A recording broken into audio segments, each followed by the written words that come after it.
साथियों नमस्कार, एक बार फिर से आपका स्वागत है आप ही की यूट्यूब चैनल रूल्स की पाठशाला में।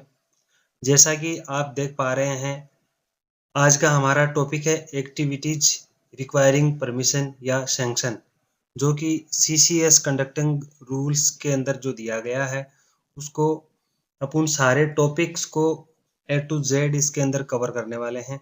इसलिए आप सभी से विनती है कि आप वीडियो को शुरू से अंत तक ज़रूर देखें। पॉइंट नंबर 1 है, किसी भी शैक्षणिक संस्थान में या किसी भी यूनिवर्सिटी में आप अध्ययन के लिए या किसी पाठ्यक्रम में प्रवेश लेना चाहते हैं, तो आपको अपने हायर अथॉरिटी प्राधिकारी से परमिशन लेना आवश्यक है। पॉइंट नंबर 2 है, अगर आप सिविल डिफेंस सर्विस ज्वाइन करना चाहते हैं, तब भी आपको अपने प्राधिकारी से प्रायर परमिशन लेना ज़रूरी है।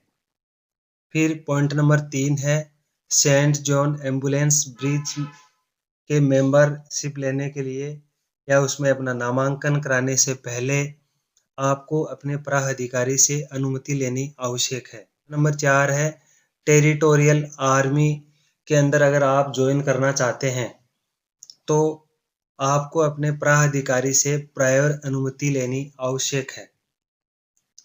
अगर आप होमगार्ड ऑर्गेनाइजेशन को ज्वाइन करना चाहते हैं, तब भी आपको अपने प्राधिकारी से अनुमति लेनी आवश्यक है।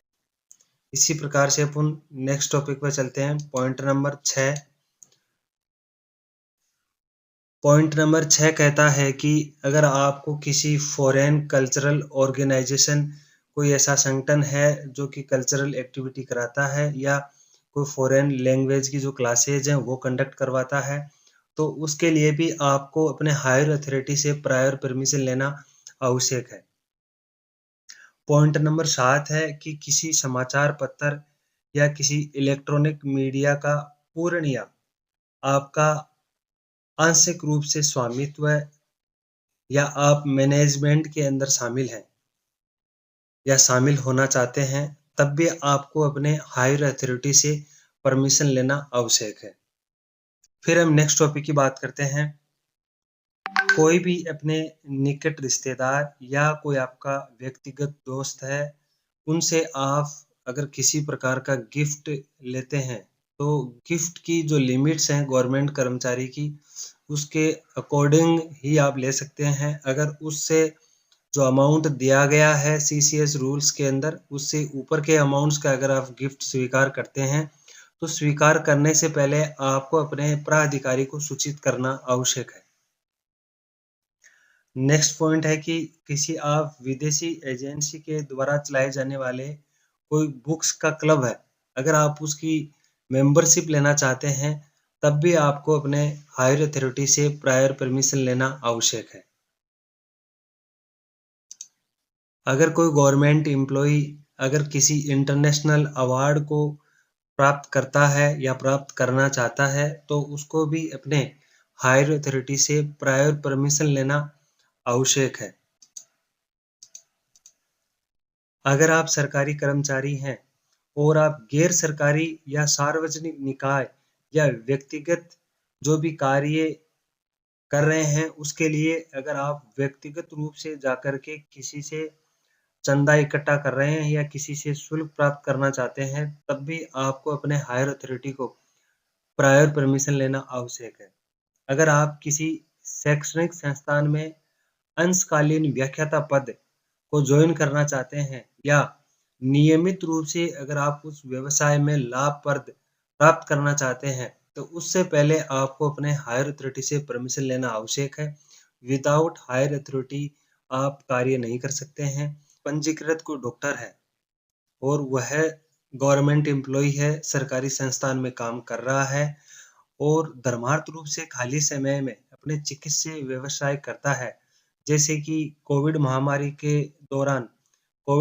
को देखते हुए मान्यता प्राप्त योग्यता रखने वाले संबंधित कानून के तहत पंजीकृत सरकारी कर्मचारी जो कि धर्मार्थ आधार पर खाली समय के दौरान टेलीमेडिसिन सेवा से अगर किसी को परामर्श प्रदान करता है या अभ्यास करता है, तो वह कर सकता है। अगर आप सरकारी कर्मचारी हैं तो सहकारी समितियां तथा अन्य निकायों के निर्वाचन कार्यालय धारण करने हेतु या ऐसे निकाय में चुनाव लड़ने हेतु आपको प्रायर परमिशन लेना आवश्यक है।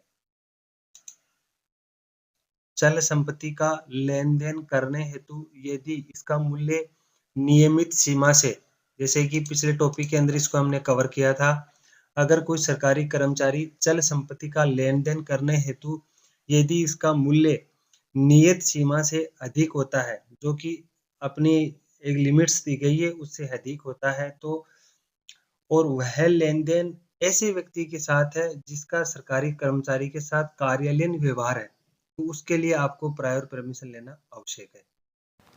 आशा और उम्मीद करता हूँ कि मेरे द्वारा दी गई जानकारी आपको अच्छी लगी होगी और आपके जीवन में उपयोगी साबित होगी।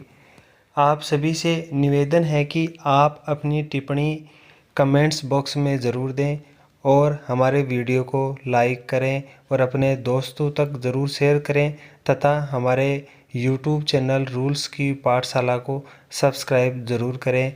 इसी के साथ अलविदा। जय हिंद, जय भारत, जय जवान, जय किसान।